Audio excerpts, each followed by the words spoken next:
Okay, I said I'll send you a screen recording. I've had a little bit to drink just to calm my nerves because recording your voice is it's very stressful. Anywho, this should look the same. It is on a Mac using numbers, not Excel, but the idea is still the same.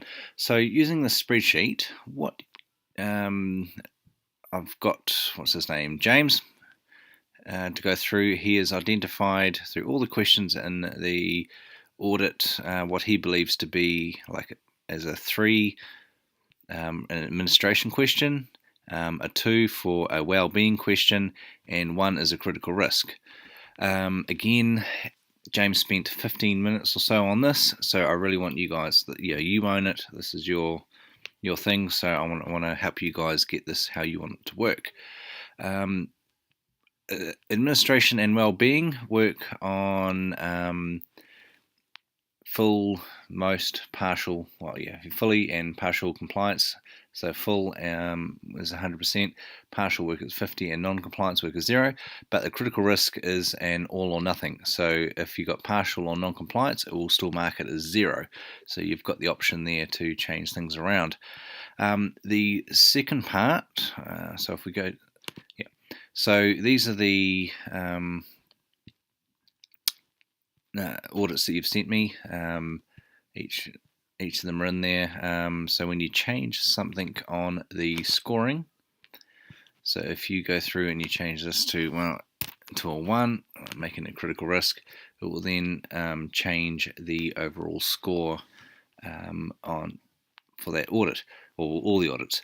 The issue we have, and I've found with the SR stuff, is that because there are so many critical risks on a site, you may have one critical risk failure, but because there are so many other things, it outweighs it and doesn't actually change the value or the size that much. So yeah, so we look at that one, that was a 1, and we had a 95.38%.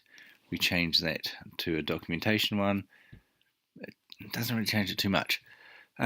Again, it's useful for you guys to go through and figure it out, and it's also a very good practice when you go to the board or whoever you're talking to about, well, actually we want to change how the scoring works. The second part that I've set up for you is the critical risks. So what we do on SR is we have managing critical risks. So are they present, and have they passed, or are they being managed correctly? So the idea there, if we scroll down, so what I've done is this column here is that you can go through and you can look at each of these questions and look at them and go if they're a critical risk and which critical risk they're assigned to. I've added in the ones we have in SR, which is fall from height, slips and trips, electrical, and I've also added an extra 2 in just in case you want to go for a bit more. But the idea there is that you can go through this entire list, allocating each one.